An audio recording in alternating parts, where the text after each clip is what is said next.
Nako, eto na mga kaubayan, gulat lahat sa bagong script ni Ombudsman Boying Rimulya. Delivery di umano ng maletang basura nangyari po sa panahon ni former President Duterte. Yan po ang ating alamin sa video ito mga karibin natin, pero bago po natin simulan to, palike naman po ng video ito, malaking tulong po yan. Maraming salamat po. At eto nga, pasadahan muna natin itong mga nagte-trending na balita dito po sa social media. Mhm. Unahin na po natin itong si President Bongbong Marcos Jr. Ayan o. Sabi po kasi dito sa balita, mula sa ang balita ngayon na 24 no, na mga Pilipino na ilikas sa Middle East sa tulong ng Singapore. Ayan isinakay ang mga Pilipino sa Republic of Singapore Air Force A330 multi-role transport tanker na ipinadala mula upang ilikas ang 81 Singaporean nationals mula sa Jeddah, Saudi Arabia. Ayan na mga kaubayan, no? Maraming salamat po sa Singapore. Oo. Ang mga Pilipino po ay nagpapasalamat sa gobyerno po ng Singapore mga kaubayan sapagkat naiuwi po nila ang ating mga kababayang mga OFW. Okay? Pero teka lang, ang ating gobyerno ba may napauwi na?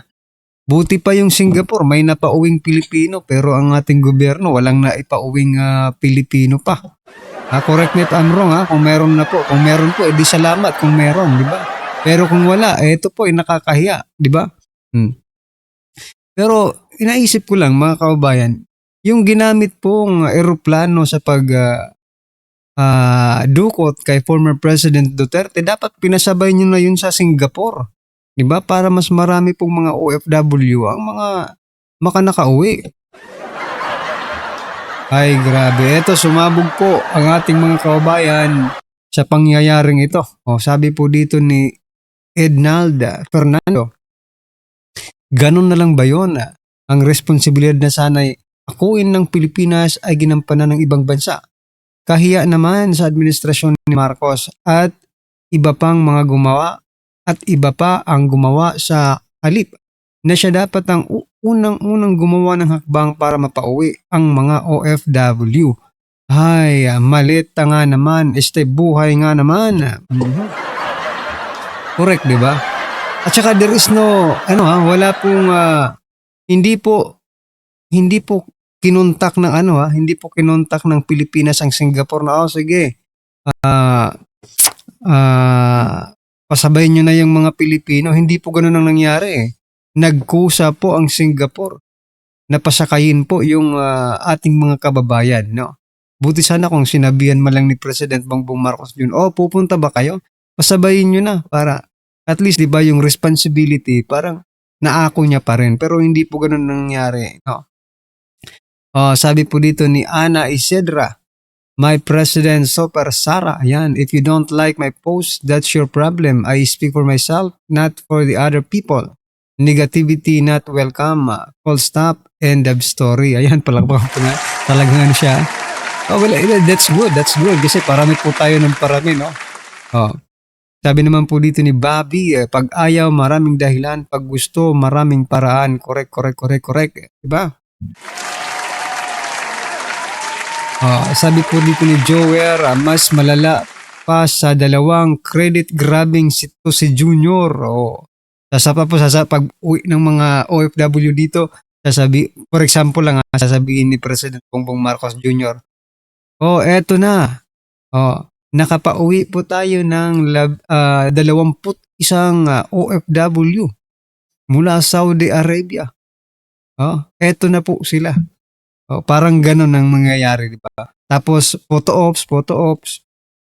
Pero yung ating mga kaubayan na hindi po nakakapanood sa totoong nangyayari at hindi po nila alam yung totoong nangyayari, puring-puri. Puring-puri si President Bongbong Marcos Jr.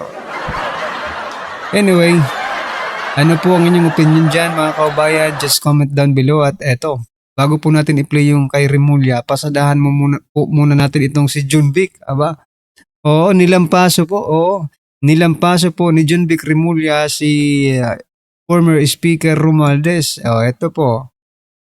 Sabi po kasi dito sa Peanut Gallery Media Network, John Vic debut on Tangier 2028 presidential poll. Does something Romualdez was never able to break 1% barrier. Ayan na. Kawawa naman ang mga ito, mga kababayan. Si Romualdez at si John Vic Rimulya nag-aagawan sa 1%. Ay, grabe. Tatakbo pa ba kayo ng presidente? 1% lang? Kasi po si Rimulya nakakuha po ng 1.5. Di ba? Si Rimulya nakakuha po ng 1.5%. Si Romualdez hindi po nakakaabot yan ng 1% eh. Sa presidential. Wala. Malabo. What I'm trying to point out dito, mga kaubayan, napakalayo po ng agwat. I think BP Sara sa presidential preference ng Tangier sa survey po nila ay nasa 48%. Biruin yan. Kakain kayo ng alikabok kay BP Sara. Sinisiraan niyo pa yan, may impeachment pa yan. Diba? Pero grabe po ang taas po ng kanyang voters preference for presidential pool sa 2028 po, mga kababayan. So, pero itong dalawa nag-aagawan sa 1%. Buti na lang si John Vic nakalampas na ng 1%. 1.5% na po siya ngayon. Okay? Sabagay, unti-unti lumalaki din po yan, sige, tsaga-tsaga lang kayo sa paninira kay BP Sara. Malay nyo isang araw, maging na yan, 99 negative nga lang. Diba? Anyway, ito po ang naging komento ng ating mga kabayan patungkol po sa balitang yan. Sabi po dito ni Bon V. Martin is a wild card. He has a secret weapon called stash of maleta ko Saldico. Ayan.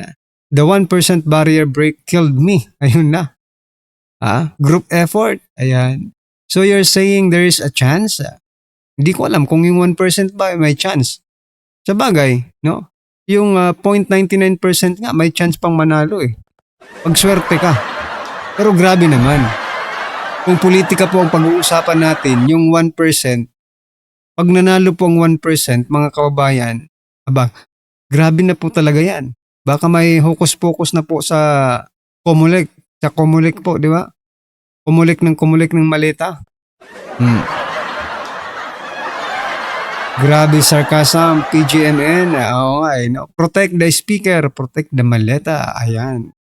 Filipino voters now are intelligence voters.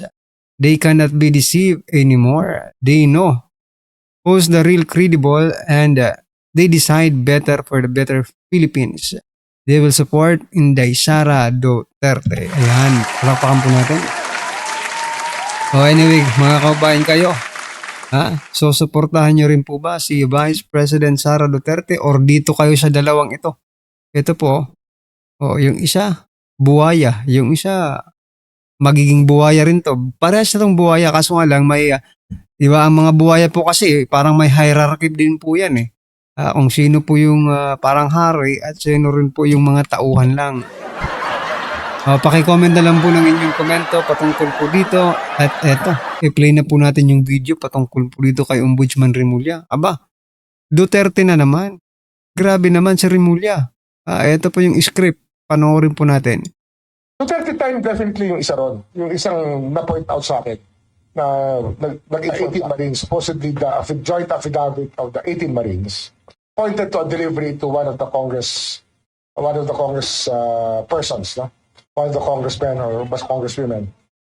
Yes. There was a delivery done of the 18 Marines, supposedly the joint affidavit of the 18 Marines. Ito nga pong pinagtataka ko, mga kaubayan. Ito bang ginagawa ngayon ni Rimulya? Is this the job description of the ombudsman? Para kasing hindi na ombudsman ito eh. Parang abogado na po ito ng mga akusado, di ba? Naakusahan ng maleta. Pointed to a delivery to one of the Congress persons, one of the congressmen or congresswomen. But when we investigated that angle, it appears that this delivery was done during the time of Speaker Lord Velasco. That picture that was put in the affidavit was done during the time of Speaker Lord Velasco. So it's not an entirely accurate depiction of even pictures. What you see here is really a manipulation of facts to make it appear that that was that, but actually they were playing with timelines. And this is one timeline that they played with, that this happened before the term of President Marcos. Some of them, at least, one picture that showed, that was used in the affidavit, would show us that it was done during the time of Lord Velasco as Speaker of the House. So, paano niya po nalaman na nangyari po yun sa panahon po ni former President Duterte at Speaker Velasco? Ha? Nandun ba siya? Paano niya mabiverify yung picture na yun? Nakita niya ba ng personal? May kopya ba sila ng ganong picture? I mean, di ba? Ano po ang proof? Ngayon mga kababayan, ang burden of proof para patunayan po na yung mga picture na yan ay noon pa. Ay na kay Remulla. Oo. Hanapan po natin ng pruweba, ng ebidensya, ng proof, no? Itong si Remulla na magpapatunay na talagang itong mga picture di umano na dala-dala ng mga 18 Marines ay nangyari noong panahon po ni former Speaker Velasco at former President Duterte. Di ba? Hindi porket sinabi po ni Remulla ay maniniwala agad tayo. Kasi parang tayong taong bayan, tayong mga ordinaryong Pilipino, maniwala tayo kapag meron pong ebidensya na ipinapakita, no? O hindi porket sinabi nila mga sinungaling. 'Di ba mga sinungaling nga itong mga nasa administrasyon ngayon. Kaya kailangan po mag-ingat tayo. Oo. It's just one of them. I'm not talking about the others, but there was one picture there that was put in the affidavit that was actually taken before we assumed office. Maleta na dineliver sa isang tao. Ang report sa amin, pero yun naman. Pero yung report niya, it was delivered during the time. So, you're talking about something happening before 20. So ipakita mo yung nagre-report niya sa'yo, di ba? Ipakita mo yung nagre-report sa'yo para maniwala naman yung tao. Yung mga ex-Marines, tinataya po nila yung buhay nila sa pag-aakusa sa inyo eh. No, dito po sa mga nabigyan ng maleta. Tapos sisirain lang ng hindi na, di ba? Sisirain ng isang source ni Remulla na hindi man lang natin makita kung totoong tao ba o robot ba o AI ba yan. Di ba?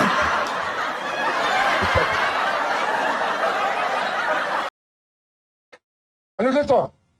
I have reason to believe that Mike Defensor was called to task already by people concerned with that picture that was shown.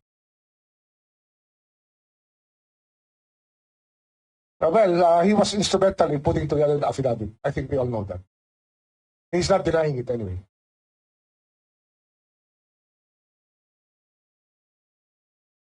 I find out again, but it's a very reliable person telling me that very reliable person daw yung kanyang source mga kababayan. Pero hindi man lang maipakita ang muka. Ay grabe na. Pag sa inyo, okay lang nakatakip ang muka, okay lang hindi nakikita ng taong bayan. Pero pag dito po sa 18 ex-Marines, kahit nakabalandra na po ang kanilang pagmumuka at nakataya na po ang buhay ng kanilang pamilya, di ba? Sa mga pagbabanta because of their revelations. Saan po ang mas credible mga kabayan at sino po ang mas nagsasabi ng totoo? Itong 18 Marines or itong si Boying Remulla? Yan, mapapatanong ka talaga no? Kung sino sa kanila. Tapos dinadawi, ito ngayon si Mike Defensor, tapos sinasabi pa nila si former President Gloria Macapagal Arroyo po ang nasa likod nito. Sabi po ni Llamas, napanood ko pa kanina yung yung interview. Sabi ni Llamas mukhang ang nasa likod. Nakikita niya raw yung kamay ni PGMA. doon po sa 18 Marines. Parang, kumbaga, pag sinabi kasi nakikita mo yung kamay, di ba yung puppet, mga kaubayan? O, kinokontrol yun ng kamay, yung puppet. So, ibig sabihin ni Llamas, ang kumukumpas dito sa 18 Marines ay si former President Gloria Macapagal Arroyo, which is kaalyado di umano ni Vice President Sara Duterte. Connected na naman sa Duterte. Grabe talaga itong mga nayupak na to. Wala nang sinabi kung hindi talagang konektado sa Duterte. Okay? Ito si Remulla, konektado rin sa Duterte. Sige. Pati yung pagpatay kay Jose Rizal. Sisi nyo na sa Duterte. Picture was taken before, during the time that Lord Velasco was still the Speaker of the House. So there was a delivery of money already at that time. Same experience, yes. But we're still looking for the individual affidavits based on personal knowledge of all of them. That is so important. Mahalaga po yan na yung sinasabi ng bawat isang lumagda dyan ay sarili nilang kaalaman. Hindi sa narinig nila o nabasa nila sa kanilang chat group. Kasi may chat group yung mga yan eh. Ang problema, marami hong lumabas sa affidavit na akala mo lahat sila nandun. Pero alam naman natin na hindi maaari mangyari yun. At 18 tao lagi ang kasama sa bawat pagkilos na naroon, ay tila hindi naman ito tugma sa normal na katotohanan. Anong normal na katotohanan? Walang normal na katotohanan sa administrasyong ito. Normal na kasinungalingan, meron. Oo. Pero normal na katotohanan, wala po. Sa administrasyon pong ito, normal na kasinungalingan ang meron, mga kababayan. Normal lang po sa kanila ang magsinungaling. Grabe naman. Oo. Anyway, ano po ang inyong opinion, reaction patungkol po dito, mga kababayan? Just comment down below at syempre huwag pong kalimutang i-like, share po ang video ito. Malaking tulong po yan. Maraming salamat po.